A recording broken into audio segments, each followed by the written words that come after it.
ನಮಸ್ಕಾರ. Hi Gulbarga YouTube ನ್ಯೂಸ್ಗೆ ಸ್ವಾಗತ. ನಾನು ನಿಮ್ಮ ಸಂಗರಾಜ್ ವಾಲಿಕರ್. ಬಂಧುಗಳೇ, ಹಿರಿಯ ಚಿತ್ರನಟ ಅಶೋಕರವರು ಡಾಕ್ಟರ್ ಬಾಬಾ ಸಾಹೇಬ್ ಅಂಬೇಡ್ಕರ್ ಅವರ ಪಾತ್ರದಲ್ಲಿ ಹೇಗೆ ಕಾಣಿಸ್ತಾ ಇದ್ದಾರೆ ನೋಡಿ, ಮತ್ತು ಅವರ ಮಾತುಗಳು ಬೆಂಕಿಯಂಥ ಮಾತುಗಳು ಸಮೇತವಾಗಿ ಇಲ್ಲಿ ಕೇಳಬಹುದು. ಅವರ ಪಾತ್ರದಲ್ಲಿ ಬಾಬಾ ಸಾಹೇಬ್ ಬರ್ತಕ್ಕಂಥ ಅವರದೇ ಏನಾಗಬಹುದು.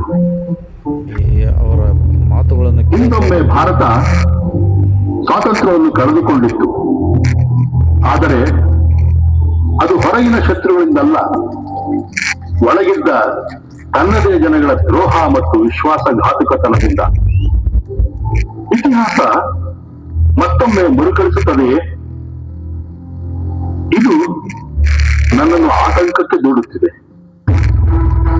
ಈಗಿರುವ ಶತ್ರುಗಳಾದ ಧರ್ಮ, ಜಾತಿ, ಜನಾಂಗದ ಜೊತೆಗೆ ಪರಸ್ಪರ ವಿರುದ್ಧ ಚಿಂತನೆಗಳ ಸ್ವಾರ್ಥಪರ ರಾಜಕೀಯ ಪಕ್ಷಗಳನ್ನು ನಾವು ಮುಂದೆ ಕಾಣಲಿದ್ದೇವೆ. ನಾವೀಗ ದೇಶದ ಸ್ವಾತಂತ್ರ್ಯಕ್ಕೆ, ಪವಿತ್ರ ಸಂವಿಧಾನಕ್ಕೆ ಮಹತ್ವ ನೀಡಿ ಇವುಗಳ ರಕ್ಷಣೆಗೆ ಸರ್ವ ತ್ಯಾಗಕ್ಕೂ ಸಿದ್ಧರಾಗಬೇಕು. ನಮ್ಮ ದೇಹದಲ್ಲಿ ಕೊನೆಯ ತೊಟ್ಟು ರಕ್ತವಿರೋ ತನಕ ಹೋರಾಡಿ ಇವುಗಳನ್ನು ಉಳಿಸಿಕೊಳ್ಳಬೇಕು. ಇದೇ ನಾವಿಂದು ಮಾಡಬೇಕಾದ ಪ್ರತಿಜ್ಞೆ. ಭಾರತ ದೇಶಕ್ಕೆ ಜಯವಾಗಲಿ.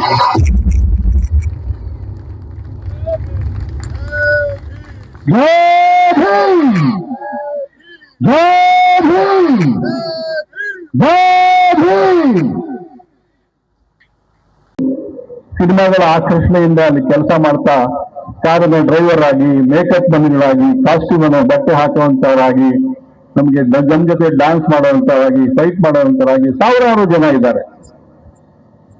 ಅವ್ರಿಗೆ ಸರಿಯಾಗಿ ವೇತನ ಸಿಗ್ತಾ ಇರಲಿಲ್ಲ ಅಂತ ಹೇಳಿ ಅವರ ಒಂದು ಸಂಘಟನೆ ಮಾಡಿ, ಸಿನಿಮಾ ಕಾರ್ಮಿಕರ ಒಕ್ಕೂಟ ಮಾಡಿ, ನಾನು 30 ವರ್ಷ ಅಧ್ಯಕ್ಷನಾಗಿದ್ದು ಪಡ್ಕೊಂಡ ಅನುಭವವನ್ನು ನಿಮ್ಗೆ ಹೇಳ್ತೇನೆ.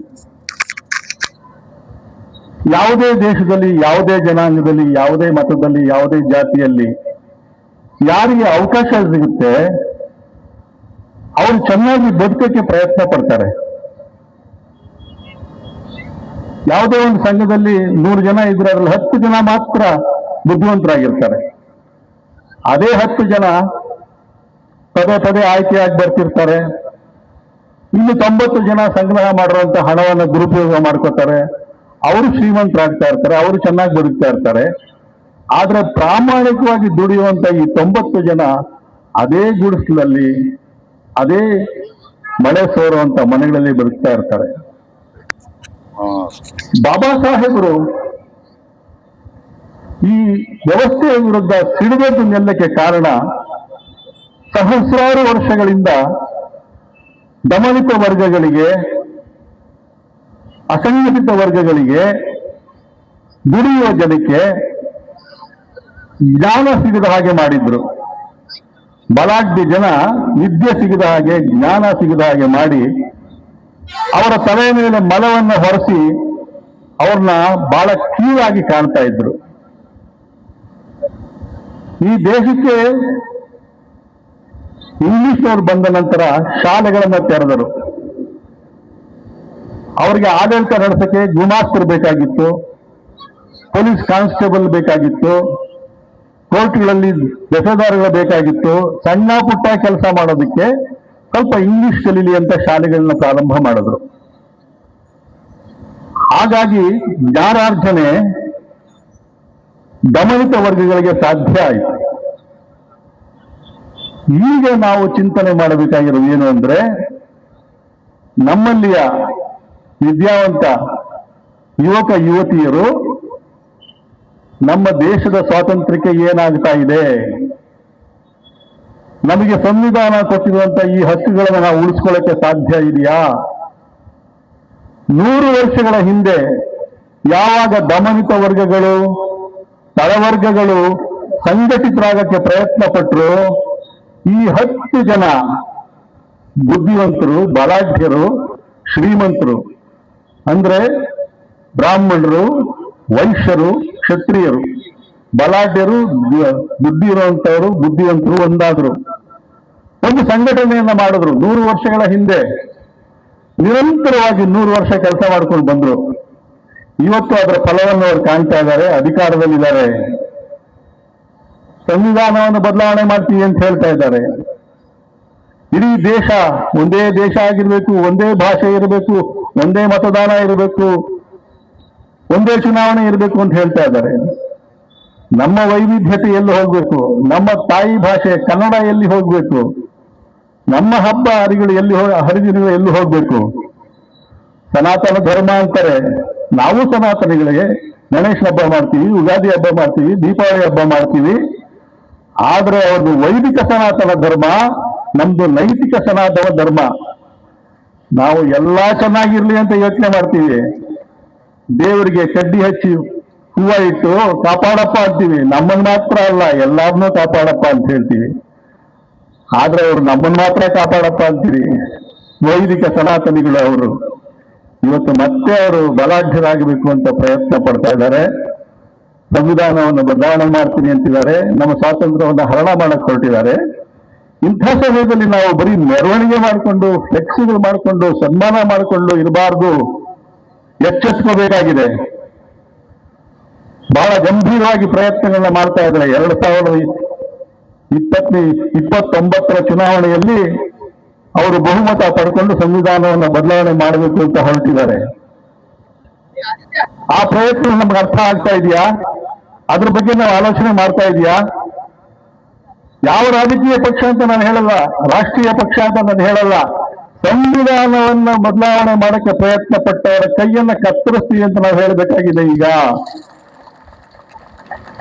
ಆ ಮಟ್ಟದ ಧೈರ್ಯ, ಆ ಮಟ್ಟದ ಜಾಗರೂಕತೆ ನಾವು ಬೆಳೆಸ್ಕೊಳ್ಳದೆ ಹೋದ್ರೆ ಮತ್ತೆ ನಾವು ಸಾವಿರಾರು ವರ್ಷಗಳ ಹಿಂದಕ್ಕೆ ಹೊರಟೋಗ್ತೀವಿ, ಮತ್ತೆ ನಮ್ಮ ತಲೆಯ ಮೇಲೆ ಮಲವನ್ನು ಹೊರಬೇಕಾಗುತ್ತೆ.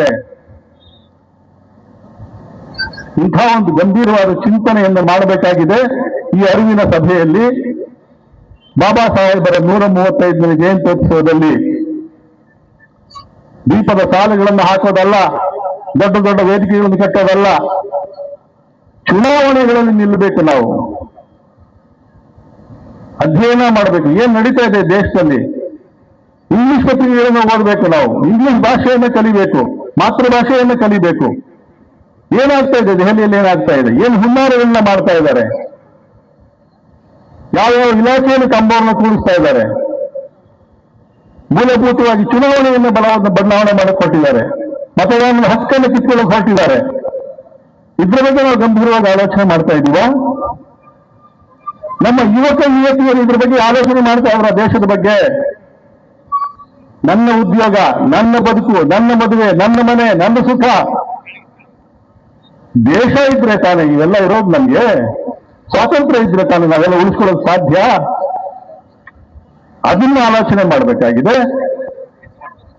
700 ಕಿಲೋಮೀಟರ್ ಬಂದು ನಾನು ನಿಮಗೆ ಹಾಡು ಹೇಳ್ಬಿಟ್ಟು ಹೋಗೋಕೆ ಸಾಧ್ಯ ಇಲ್ಲ. ಇದನ್ನು ಹೇಳಬೇಕಾಗಿದೆ ನಾನು, ಅದಕ್ಕೋಸ್ಕರ ಬಂದಿದ್ದೇನೆ, ಅದನ್ನು ಉದ್ಘಾಟನೆ ಮಾಡಕ್ ಬಂದಿದ್ದೇನೆ ನಾನು. ನಮ್ಮ ಸ್ವಾತಂತ್ರ್ಯ ಅಪಾಯದ ಅಂಚಿನಲ್ಲಿದೆ, ಅದನ್ನು ಉಳಿಸ್ಕೋಬೇಕಾಗಿದೆ. ಅಂಥ ಅರಿವಿನ ಉತ್ಸಾಹವನ್ನ ಉದ್ಘಾಟನೆ ಮಾಡೋದಕ್ಕೆ ನನಗೆ ಸಂತೋಷ ಆಗ್ತಾ ಇದೆ. ನಾನು ಹೇಳಿದ ಮಾತುಗಳಿಂದ ಯಾರಿಗಾದ್ರೂ ಬೇಸರ ಆಗಿರೋ ನಿಜವಾಗ್ಲೂ ಬೇಸರ ಮಾಡ್ಕೊಳ್ಳಿ, ಪರವಾಗಿಲ್ಲ. ನಾನು ಸತ್ಯವನ್ನ ಹೇಳಿದ್ದೇನೆ, ಸತ್ಯವನ್ನಲ್ಲದೆ ಬೇರೆಯನ್ನು ಹೇಳಿಲ್ಲ. ನನಗೆ ಯಾವ ರಾಜಕೀಯ ಇಚ್ಛೆಯೂ ಇಲ್ಲ, ಸ್ವಾರ್ಥವೂ ಇಲ್ಲ. ನಡೀತಾ ಇರೋ ವಿಷಯ ನಿಮ್ಗೆ ಹೇಳ್ತಾ ಇದ್ದೀನಿ. 100 ವರ್ಷಗಳ ಪ್ರಯತ್ನ ಪಟ್ಟು ಅವರು 100 ವರ್ಷಗಳ ಪ್ರಯತ್ನ ಪಟ್ಟು ಅಧಿಕಾರ ಬಂದಿದ್ದಾರೆ. ಇನ್ನು 3 ವರ್ಷ ಪ್ರಯತ್ನ ಪಟ್ಟು ನಾವು ಆ ಅಧಿಕಾರವನ್ನು ತಪ್ಪಿಸಬೇಕಾಗಿದೆ. ನಮ್ಮ ಕೇರಿಗಳಲ್ಲಿ, ಕಾಲೋನಿಗಳಲ್ಲಿ, ಹಳ್ಳಿಗಳಲ್ಲಿ ಮತದಾನದ ಬಗ್ಗೆ ಜಾಗೃತಿಯನ್ನು ಬೆಳೆಸಬೇಕಾಗಿದೆ. ನಮ್ಮ ಮತದಾನದ ಪಾವಿತ್ರ್ಯವನ್ನು ಉಳಿಸಬೇಕಾಗಿದೆ. ಹೆಂಡಕ್ಕೆ, ಹಣಕ್ಕೆ, ಸೀರೆಗೆ, ಪಂಚೆಗೆ ಅದನ್ನು ಮಾಡ್ಕೋಬಾರದು. ಹೆಣ್ಣಿಗೆ ಶೀಲ ಎಷ್ಟು ಮುಖ್ಯನೋ ಗಂಡಿಗೆ ಮತದಾನವೂ ಅಷ್ಟೇ ಮುಖ್ಯ. ನಮ್ಮ ಸ್ತ್ರೀಯರಿಗೆ, ಪುರುಷರಿಗೆ ಮತದಾನವೂ ಅಷ್ಟೇ ಮುಖ್ಯ. ಮತದಾನದ ಮೂಲಕ ಮಾತ್ರ ನಾವು ಸ್ವಾತಂತ್ರ್ಯ ಉಳಿಸ್ಕೊಳ್ಳೋಕೆ ಸಾಧ್ಯ. ನಾವು ಕಾನೂನನ್ನು ಮಾಡುವ ಸ್ಥಾನಕ್ಕೆ ಬಂದು ಕೂತ್ಕೊಳ್ಳೋಕೆ ಸಾಧ್ಯ. ಅದನ್ನ ಆಲೋಚನೆ ಮಾಡಬೇಕು. ನಾವು ಆಡಳಿತ ನಡೆಸುವಂತ ವ್ಯವಸ್ಥೆಗೆ ಬರಬೇಕಾಗಿದೆ. ಅದು ಬಾಬಾ ಸಾಹೇಬ್ ಅಂಬೇಡ್ಕರ್ ಅವರು ನಮಗೆ ಕೊಟ್ಟಂತ ಸಂದೇಶ. ನಮಗೆ ಪಾರ್ಲಿಮೆಂಟ್ ಭವನ ತೋರಿಸ್ತಾ ಇದ್ದಾರೆ, ಅಲ್ಲಿ ನಿಂತ್ಕೊಂಡು ಅಲ್ಲಿಗೆ ಹೋಗಿ ದೆಹಲಿಯಲ್ಲಿ ಅಧಿಕಾರ ನಡೆಸಿ ಅಂತ ಹೇಳ್ತಾ ಇದ್ದಾರೆ. ಆ ಕೆಲಸವನ್ನು ನಾವು ನೀವು ಎಲ್ಲ ಸೇರಿ ಮಾಡೋಣ. ಜೈ ಭೀಮ್.